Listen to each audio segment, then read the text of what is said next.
Good morning students, मैं Yogendra sir. आज हम आपको केमिस्ट्री पढ़ाएंगे और केमिस्ट्री में से हमारा जो टॉपिक होगा क्लास फर्स्ट ईयर के लिए केमिस्ट्री सब्जेक्ट होगा।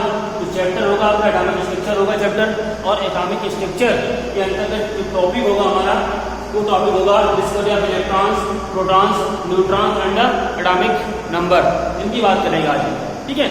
तो देखिए बिल्कुल क्लियर रहिए सब लोग, और देखिए हम किस तरह से बात करते हैं आपसे।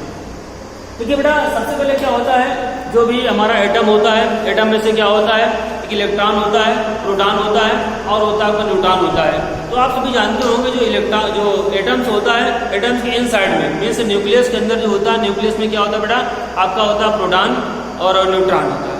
देन जो इलेक्ट्रॉन्स होता है, electron around the nucleus round होता रहता है। क्लियर। तो सबसे पहले हम बात करेंगे डिस्कवरी ऑफ इलेक्ट्रॉन्स की बात करेंगे।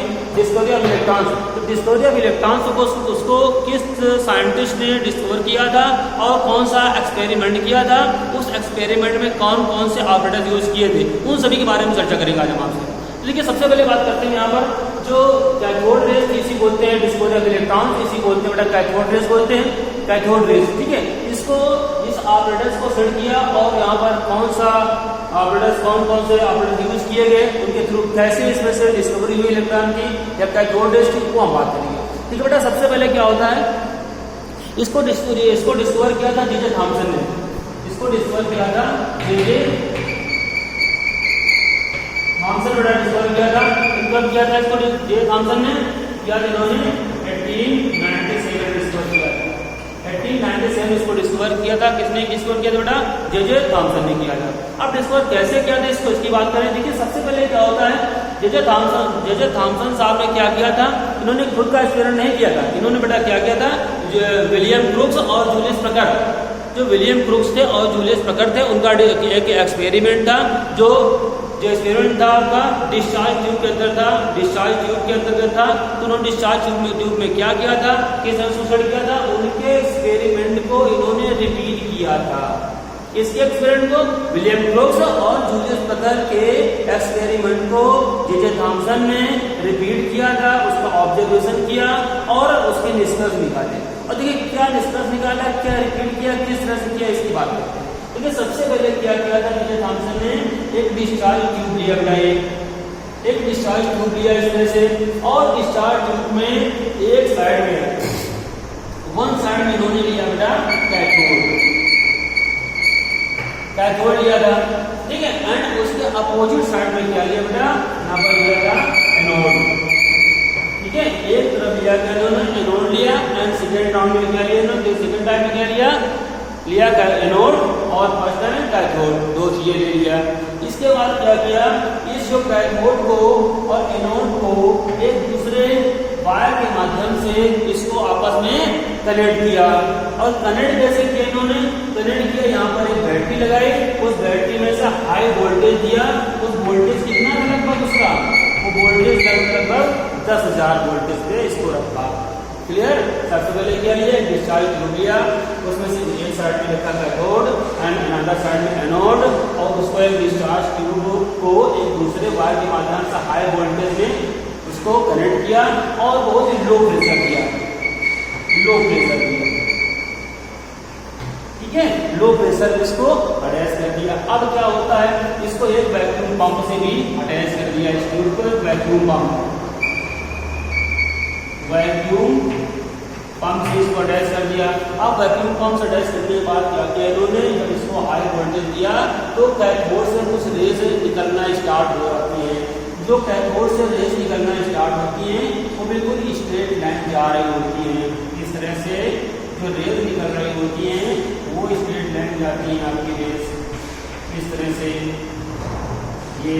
अब बेटा देखिए कुछ रेज निकल रहे हैं, जो रेज निकल रहे हैं वो इनविजिबल रेज होती है, वो मतलब दिखाई नहीं देती है। और जो रेज निकलती है सीधे कहाँ निकल रही है, कैथोड से निकल रही है और एनोड की ओर जा रही है। क्लियर।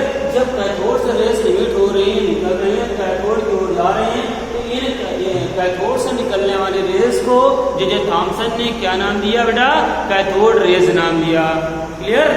कैथोड रेज नाम दिया। अब इसके बाद क्या हुआ, ये चेक किया गया कि जो कैथोड रेज निकल रही है इन पर चार्ज कैसा है। ठीक है, चार्ज कैसा है इसको पता लगाने के लिए क्या किया गया, यहाँ पर एक इलेक्ट्रिक फील्ड में इसको रख दिया गया, बोथ साइड में रख दिया गया। एक तरफ क्या किया गया, पॉजिटिव चार्ज रखा गया और दूसरी तरफ क्या किया गया, निगेटिव चार्ज रख दिया गया। तो जिस साइड में पॉजिटिव चार्ज था ये रे उसी ओर मुड़ जाती है।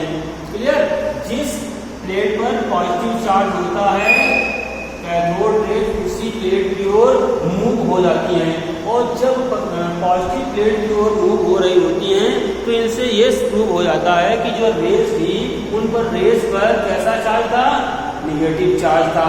निगेटिव चार्ज था तभी ये पॉजिटिव प्लेट की ओर मुड़ रही थी, और जब निगेटिव चार्ज था तो निगेटिव चार्ज होने के कारण इनका नाम दिया गया इलेक्ट्रॉन दिया गया। इस तरह से जे.जे. थॉमसन ने क्या किया बेटा, इलेक्ट्रॉन की डिस्कवरी की। ठीक है, जे.जे. थॉमसन ने एक डिस्चार्ज ट्यूब के माध्यम से एक ऑब्जर्वेशन किया, एक्सपेरिमेंट किया, उस एक्सपेरिमेंट के थ्रू क्या किया भाई उन्होंने इसका डिस्कवरी की, इलेक्ट्रॉन की डिस्कवरी किया। क्लियर, अब देखिए इसकी प्रॉपर्टी की बात करें, जितनी भी रेस होती है वो कैथोड रेस वो स्ट्रेट लाइन जाती हैं। ठीक है, फर्स्ट पॉइंट क्या था, स्ट्रेट लाइन जाती है। दूसरा पॉइंट क्या होता है, इनमें से मास होता है। मास क्यों होता है, जैसे मान लीजिए इस तरह से हम इस तरह से बनाएं इसको, यहाँ पर एक बीच में एक व्हील रख दें, ऐसे व्हील रख दें यहाँ पर एक ऐसे करके, और जो रेस इस तरह से जाती हैं तो ये व्हील का पहिया इस तरह से मूव करता है। मूव करने का मतलब क्या होता है, इनमें से मास होता है और वेलोसिटी होती है, तो ये जैसे इसमें बढ़ते हैं तो ये ऐसे ऐसे इनका जो पहिया होता है, व्हील होता है, मूव करने लगता है। इससे पता चलता है कि रेस पर मास होता है। क्लियर, और दूसरी बात क्या होती है, जिंक सल्फाइड की प्लेट को इफेक्ट करती है ये रेस।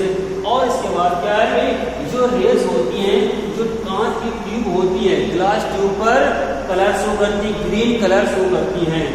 ठीक है, ग्रीन कलर शो करती हैं, इससे पता चलता है कि जो रेस निकल रही है, क्योंकि ये रेस इनविजिबल होती है, दिखाई नहीं देती। इस प्रकार से जे.जे. थॉमसन ने इलेक्ट्रॉन की डिस्कवरी किया। क्लियर, अब हम बात करते हैं नेक्स्ट टॉपिक की। बच्चों देखिए आगे हम बात करेंगे, यहाँ पर अभी हमने बात किया डिस्कवरी ऑफ इलेक्ट्रॉन्स की, अब हम बात करेंगे डिस्कवरी ऑफ प्रोटॉन।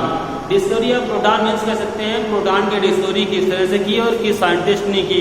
देखिए भाई, प्रोटॉन की डिस्कवरी करने के लिए गोल्डस्टीन साहब आते हैं। ठीक है, गोल्डस्टीन साहब ने क्या किया, जो थॉमसन का एक्सपेरिमेंट था उसको रिपीट किया, और रिपीट करने में उन्होंने क्या उसमें डिफरेंस क्या किया कि जो थॉमसन साहब ने क्या रखा था, एक तरफ रख दिया था कैथोड और दूसरी तरफ रखा था एनोड रख दिया था, उस तरह से डिस्कवरी किया। लेकिन इन्होंने क्या किया, गोल्डस्टीन ने क्या किया, एनोड को तो जैसे को तैसा रखा वैसे ही, और इसके बाद जो कैथोड था, कैथोड को परफोरेटेड कैथोड के रूप में रखा, जिस तरह से परफोरेटेड कैथोड मतलब छिद्रयुक्त कैथोड रखा हुआ है। क्लियर, और एनोड और कैथोड को एक बैटरी सिस्टम से अटैच कर देते हैं, और इस डिस्चार्ज ट्यूब में से वैक्यूम पंप अटैच कर दिया। क्लियर, आप देखिए क्या करते हैं भाई, एनोड में जैसे डिस्चार्ज इसमें ट्यूब में से इलेक्ट्रिक फ्लो करते हैं, जैसे इलेक्ट्रिक फ्लो करते हैं तो क्या होता है, इस एनोड से कुछ रेस निकलना स्टार्ट होती है। जो रेस निकलना स्टार्ट होती है, एनोड से पॉजिटिव रेस निकलती है, इस तरह से पॉजिटिव रेस निकलती हैं, और निकलने के बाद क्या होता है बच्चों, निकलने के बाद ये जो छिद्र होते हैं, परफोरेटेड कैथोड हमने लिया हुआ था, उससे निकल करके क्या होता है, ये रेस बाहरी साइड में आ जाती है। इस साइड में कह सकते हैं कैथोड के बैक साइड में आती है। जब कैथोड के बैक साइड में आती है, निकल कहाँ से होती है, एनोड से निकलती हैं, और कहाँ की बेटा, कैथोड पर आती है, कैथोड के बैक साइड में आती है, और कैथोड से निकल रहे होते हैं, उस रेस निकल रहे होते हैं, निगेटिव चार्ज लेकर निकलती है, ऐसे जा करके पॉजिटिव और निगेटिव चार्ज के साथ मिलकर के न्यूट्रल होती हैं, और जो एनोड से निकलती है, रेस निकलती है, वो एनोड से निकल करके धीरे से आती है कैथोड पर, कैथोड के छिद्रों से परफोरेटेड कैथोड यूज होते हैं, वहां से निकल करके इस बैक साइड में आ जाती हैं। जो बैक साइड में आती हैं और कहाँ से रिमूव हो रही होती है, इन छिद्रों से, कैनाल से, एक छिद्र से निकल कर बाहर आ रही होती हैं, एक कोरस होता है, ये परफोरेटेड कैथोड से निकल बाहर आ रही होती है, इसलिए इन रेस को नाम दिया गया बेटा कैथोड रेज, या फिर कैनाल रेज नाम दिया गया है। क्लियर, कैनाल रेज नाम दिया गया, क्यों, क्योंकि ये छिद्र से निकल के बाहर आ रही है। दूसरा दूसरा पॉइंट क्या होता है बेटा, ये जो रेज होती है कहाँ से इमिट हो रही होती है, वो इमिट होती है आपकी एनोड से। जब एनोड से रेज इमिट हो रही होती है, उन रेज को हम बोलते हैं बेटा, क्या बोलते हैं, anode rays. It is called the anode rays and remove the holes, so it is called the canal raise. Clear. अब देखिए इनमें से हम चार्ज की बात करते हैं। जब चार्ज की बात करते हैं तो यहाँ से निकल के आ रही होती है पॉजिटिव, यहाँ से निकल के आ रही होती है रेज, इनमें पॉजिटिव चार्ज होता है, तो इनको बोलते हैं पॉजिटिव रेज, हो गया कैनाल रेज हो गया इनको, ठीक है। अब इसके बाद क्या करते हैं बेटा, हम उसका डिस्कवर करना है हमको प्रोटॉन की। तो प्रोटॉन डिस्कवर कैसे हुआ, अगर देखिए भाई गोल्डस्टीन ने क्या किया, कहा कि अगर यहाँ पर क्या होगा, यहाँ पर अगर हाइड्रोजन को, यहाँ पर अगर हाइड्रोजन गैस ली जाएगी इसमें से डिस्चार्ज ट्यूब में, तो जो हाइड्रोजन गैस ली जाएगी तब रेज निकलेंगी, उन रेज को बोला जाएगा बेटा प्रोटॉन रेज बोला जाएगा। जब प्रोटॉन बोला जाएगा उनको, तो प्रोटॉन की डिस्कवरी किसने किया था भाई, रदरफोर्ड ने किया था। प्रोटॉन की डिस्कवरी रदरफोर्ड ने किया था, बट कैनाल रेज की डिस्कवरी किया किसने किया था, कैनाल ने डिस्कवर किया था, आपके गोल्डस्टीन साहब ने किया था। तो ये जो प्रॉपर्टी इसकी इलेक्ट्रॉन्स की थी, वही प्रॉपर्टी सेम इसकी भी काफी सेम होती है, बट कुछ प्रॉपर्टी में डिफरेंस होता है। वो डिफरेंस क्या होता है हम बता दें आपको। पहली बात ये भी होती है आपकी स्ट्रेट लाइन चलती है, स्ट्रेट लाइन चलती है, क्लियर। इनका भी चार्ज पता करने के लिए इनमें से इलेक्ट्रिक फील्ड में रख देती हैं, तो जिस जैसे पॉजिटिव चार्ज है इनमें से तो निगेटिव प्लेट की ओर मुड़ जाती है, इससे पता चलता है इनमें से चार्ज कैसा है, क्लियर। इसके बाद में क्या होता है, इनमें से जो स्ट्रेट लाइन चल रही होती है, और ये भी क्या करती है भाई, स्ट्रेट लाइन चलती है, और इनमें से सेम प्रॉपर्टी वही होती है, मास होता है, जिन सल्फाइड प्लेट को इफेक्ट करती है। ये प्रॉपर्टी थी आपकी प्रोटॉन की, क्लियर। अब हम बात करेंगे न्यूट्रॉन की, बात करते हैं बेटा, हम बात करेंगे न्यूट्रॉन की। तो न्यूट्रॉन को डिस्कवर किसने किया था, हम बात करते हैं। तो सबसे पहले डिस्कवर किया था न्यूट्रॉन को चैडविक ने किया हुआ था, और 1932 में किया। किसने किया था बेटा, चैडविक 1932 में किया हुआ, डिस्कवर किया हुआ था। अब देखिए इसको डिस्कवर करने के लिए कोई बहुत बड़ा प्रोसेस यूज नहीं किया गया। इसको डिस्कवर करने के लिए क्या किया गया भाई, beryllium and boron. Beryllium and boron light particles होते हैं, तो लाइट पार्टिकल पर, लाइट एलिमेंट्स पर क्या किया गया, अल्फा पार्टिकल्स की बमबारी की गई। किसकी बेटा बमबारी की गई, अल्फा पार्टिकल्स की बमबारी की गई, अल्फा पार्टिकल्स बमबारी की गई। और जब अल्फा पार्टिकल्स की बमबारिंग की गई, तो बमबारिंग करने के बाद क्या हुआ भाई, बहुत उससे कुछ रेज, कुछ पार्टिकल्स निकलते हैं जो बहुत ही कैसे न्यूट्रल होते हैं और पेनिट्रेटिंग पावर होते हैं, बहुत ज्यादा भेदन क्षमता उनमें से होती है पेनिट्रेटिंग पावर के।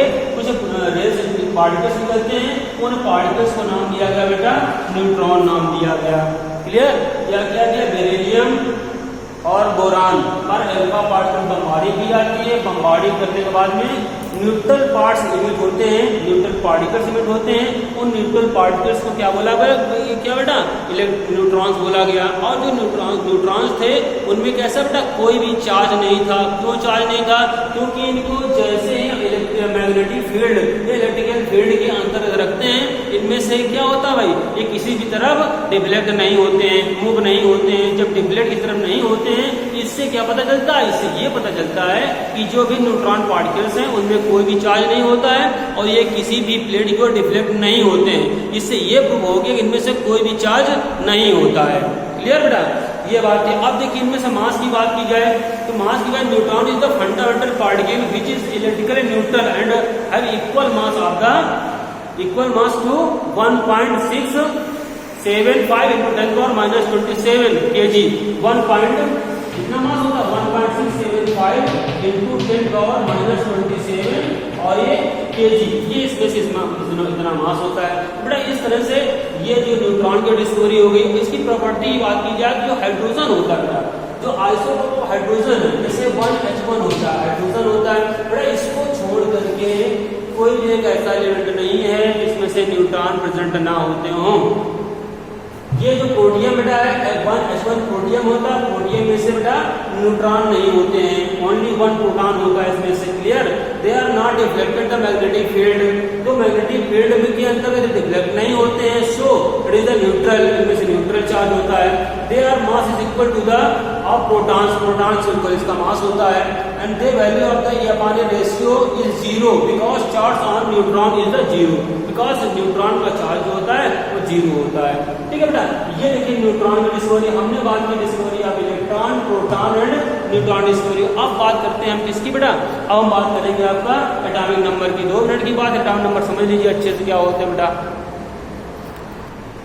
अब देखिए बेटा एटॉमिक नंबर की बात करते हैं। तो बेटा एटॉमिक नंबर होता क्या है, देखिए मैं बता दूं आपको। जैसे मान लीजिए कि कोई एक एटम होता है हमारा, ठीक है, एटम है, ये इसका न्यूक्लियस होता है, न्यूक्लियस पॉइंट होता है, न्यूक्लियस पॉइंट में होता है आपका प्रोटॉन होता है, न्यूट्रॉन होता है, और इन साइड में आउटसाइड में इलेक्ट्रॉन्स होता है, राउंड कर रहा होता है पूरी तरह से। ठीक है, आप देखिए electron, atomic number is equal to क्या होता है, proton, number of proton present in the nucleus is called the atomic number. Here number of protons present in the nucleus is called the atomic number. अब देखिए atomic number किसके equal होता है, proton,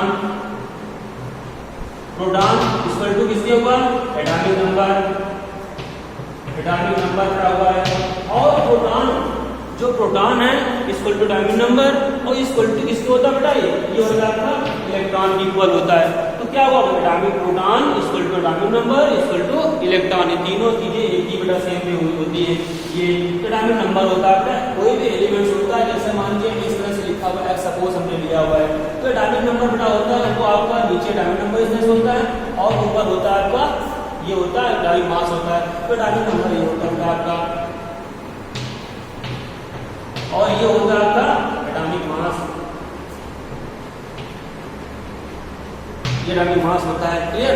अब देखिए एटॉमिक नंबर आपको learn करने पड़ेंगे, कहां से लर्न करना पड़ेगा बेटा, एटॉमिक नंबर लर्न करना हाइड्रोजन से लर्न करना पड़ेगा। हाइड्रोजन 1 होता है, हाइड्रोजन से लेकर आपको जिंक तक -30 तक को लर्न करना कंपलसरी होगा आपको। ठीक है, एटॉमिक नंबर 1 से लेकर के जिंक तक लर्न करना पड़ेगा। जिस तरह से मान लीजिए कि हाइड्रोजन का नंबर कितना होता है, 1 होता है, हीलियम का कितना होता है, यहाँ मैं इनकी बता रहा हूँ आपको, आप अच्छे समझ लीजिए। देखिए बेटा इस तरह से हाइड्रोजन 1 होता है, हीलियम आपका 2 होता है, और ये लिथियम होता है 3 होता है, आपका गैलियम होता है 4 होता है, ये बोरान होता है आपका, बोरान 5 होता है, कार्बन बेटा होता है 6 होता है, और नाइट्रोजन होता है बेटा 7 होता है, ऑक्सीजन बेटा होता है 8 होता है, और जो आपका होता है 9 होता है बेटा, और फ्लोरीन होता है। ठीक है, फ्लोरीन। इसके बाद बेटा नियान होता है आपका, नियान 10 होता है। इस तरह से होते हैं, जैसे मान लीजिए हाइड्रोजन है, helium, lithium, beryllium, boron, carbon, nitrogen, oxygen, chlorine और नियान, ये होते हैं। ऐसे ही मान लीजिए चलते हैं सोडियम से, तो सोडियम कितना होता है बेटा, सोडियम 11, और यहाँ पर होता है मैग्नीशियम होता है 12 होता है, एल्युमिनियम होता है 13 होता है, और सिलिकॉन होता है बेटा ये 14 होता है, फास्फोरस होता है 15 होता है, सल्फर होता है बेटा 16 होता है, क्लोरीन होता है बेटा 17 होता है, और इसके बाद में क्लोरीन बाद में आता है आर्गन होता है 18 होता है, और होता है पोटेशियम होता है 19 होता है, कैल्शियम होता है ये 20। इस तरह से आप लर्न कर सकते हैं पूरा ए टू जेड। क्लियर।